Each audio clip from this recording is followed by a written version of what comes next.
Bonjour, mon nom est Christian Ouellette, aujourd'hui du Club Orange. Et aujourd'hui, on va faire un petit cours 101, comment gonfler ses pneus.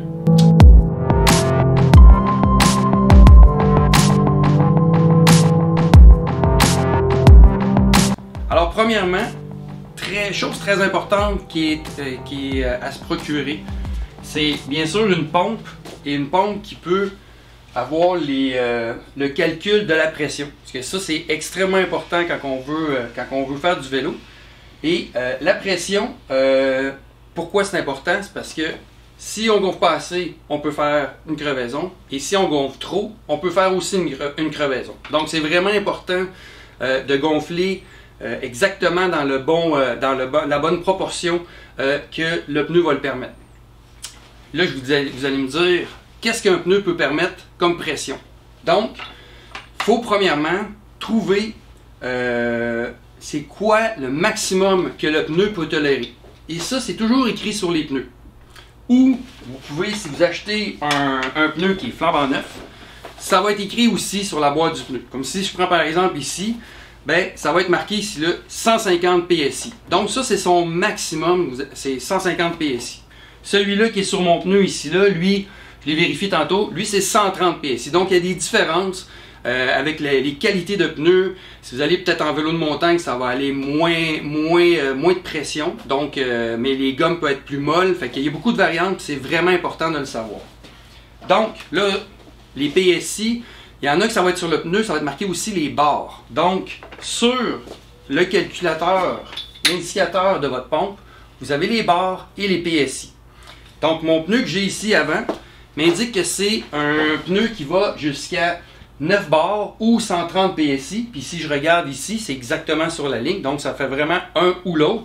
Donc ça revient exactement au même, que ce soit des bars ou des PSI. Et ils sont marqués aussi sur la pompe. Donc, qu'est-ce qui est important? Avant de gonfler, on regarde, comme j'ai dit tantôt, le maximum. Mais il faut regarder aussi le minimum. Puis lui, il est vraiment marqué sur le pneu. Combien de PSI qu'on a. Sur ce pneu ici, là, c'est marqué minimum 88 PSI, maximum 130. Donc ça veut dire que si je suis en bas de 80 PSI, qu'est-ce que ça peut faire comme dommage? C'est que le pneu va être mou déjà d'avance, puis quand vous allez attraper des fissures dans la route ou des nids de poules, le pneu quand il va rentrer, il va vraiment aller à côté avec la jante, ici, et puis il va pincer la tripe comme on dit. Puis vous allez avoir, quand vous allez faire une analyse de votre flat, vous allez avoir deux petits trous. Ça veut dire que vous avez pincé votre tripe. Puis ça peut se faire à basse vitesse. Fait que il ne faut pas aller en bas de ça. Puis en haut de ça, là, c'est un piège. Puis il faut vraiment que vous soyez attentif. Parce que ce pneu-là, il va à 130 PSI, comme j'ai dit. Mais là, vous allez vous dire, moi, je vais gonfler ça à 130 PSI, puis je pars en vélo. Mais là, faites bien attention dans quel environnement vous gonflez votre pneu, parce que là, ça va être scientifique, qu'est-ce que je vous dis là. 130 PSI, c'est si vous gonflez ça ici, je suis dans mon garage, que je tiens à 20 degrés Celsius. Si je sors dehors et qu'il annonce 35 degrés Celsius au beau soleil, sur l'heure du midi, puis moi je gonfle mon pneu au maximum à 130 le matin, au froid à 20 degrés. Quand je vais être rendu à 35 degrés au soleil, la pression du pneu, la chaleur va faire de l'expansion, donc la pression va monter. Puis là, mon pneu, au lieu d'être à 130, on peut être à 170 PSI. Donc là, je dépasse le maximum de tolérance du pneu. Ça s'appelle danger. Vous allez voir du monde qui vont arrêter sur le bord du chemin pour aller manger. Le vélo va être au soleil, la température va monter, puis à un moment donné, vous allez entendre une explosion. C'est le pneu qui était trop gonflé, puis la pression l'a monté, puis il y a le pneu explosé. Donc, gardez-vous toujours une marge de manœuvre. Si vous êtes dans un environnement de 35 degrés Celsius, vous gonflez votre pneu puis vous allez rouler en après-midi, là, vous allez déjà avoir votre pneu qui est déjà chaud. Mais encore là, gardez-vous une marge de manœuvre. Moi, personnellement, je mets toujours un 10 PSI, des fois c'est même 20 PSI de moins, pour être capable d'avoir une tolérance, justement, que si le pneu prend de l'expansion, il n'y aura pas de problème et on ne fera pas de flat. Fait que c'est ça qui est le but pour cet exercice-là, savoir les deux. Puis si vous ne gonflez pas assez, ça c'est plutôt rare, ça c'est plus le cas que vous ne gonflez pas vos pneus régulièrement. Parce qu'un pneu va perdre de la pression de jour après jour. Donc moi je vous conseille à chaque semaine ou chaque 2 semaines, mettons, là, Avant une compétition, c'est sûr gonfler vos pneus, mais sinon, soyez aux semaines ou aux 2 semaines, il n'y a pas de problème.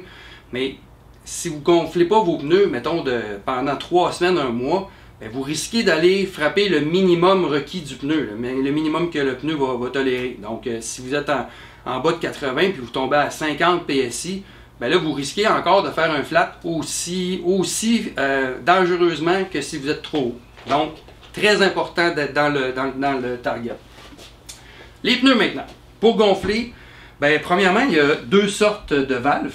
Ici, on a une valve Presta, comme on appelle, qu'on a en majorité sur les vélos. Mais il y a des valves aussi là, qui sont plus régulières, qu'on va retrouver les mêmes valves que sur les autos. Donc, il y a les valves Presta. Les pompes à vélo, que si vous achetez dans une boutique spécialisée, souvent on les 2 embouts pour gonfler les 2 sortes. Il n'y a pas une sorte qui est meilleure ou moins bonne que l'autre. Il faut juste savoir avec quelle sorte que j'ai, puis j'achète une pompe qui est pour pouvoir gonfler, le pneu. Donc, on va faire un exemple avec une valve Presta, vu que c'est la majorité des vélos. Quand vous dévissez vous avez à dévisser ici votre valve pour la débloquer. Puis, avec la pression, la valve, elle se coince toujours un petit peu. Donc, il y en a des fois qui disent, moi j'ai de la misère à gonfler, le pneu ne veut rien savoir. Mais moi, je vous dis, là, un bon conseil, dévissez la valve et appuyez dessus pour dégonfler le pneu. N'ayez pas peur de le dégonfler. On dirait qu'une pompe à vélo, plus tu es mou, plus c'est facile à gonfler parce qu'il n'y a plus de pression qui bloque parce que l'air va bloquer la valve, puis des fois ça va coincer avec la chaleur et avec le temps que vous avez à passer dessus. Donc, on prend la pompe, on met l'embout, on pousse, puis poussez avec votre pouce ici pour être à perpendiculaire. Parce que si je me mets croche, puis que je commence à le pousser qui n'est pas perpendiculaire, qu'est-ce que ça va faire? C'est que ça va crocher, c'est fragile ce petit morceau-là de la valve, et ça peut crocher. Donc, vous allez briser votre valve juste en essayant de le gonfler. Donc, il faut toujours rester vertical. Puis c'est facile, on dirait que c'est fait pour ça. Vous l'appuyez en masse, vous pouvez bouger un peu votre embout de pompe, et après ça, on tire sur la valve, et là, la pompe est enclenchée. Il reste juste à gonfler avec ma petite pompe, avec la valve qui va m'indiquer la pression. Mais une fois que c'est terminé, alors on revient, on fait le sens inverse, et très important, on donne un petit coup sec, mais à la verticale. Jamais tirer un peu croche.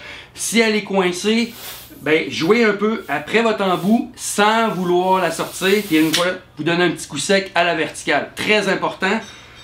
Il vous reste juste à visser votre valve.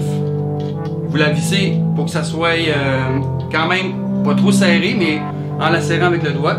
Et il vous reste juste à vous habiller en vélo et à la prochaine!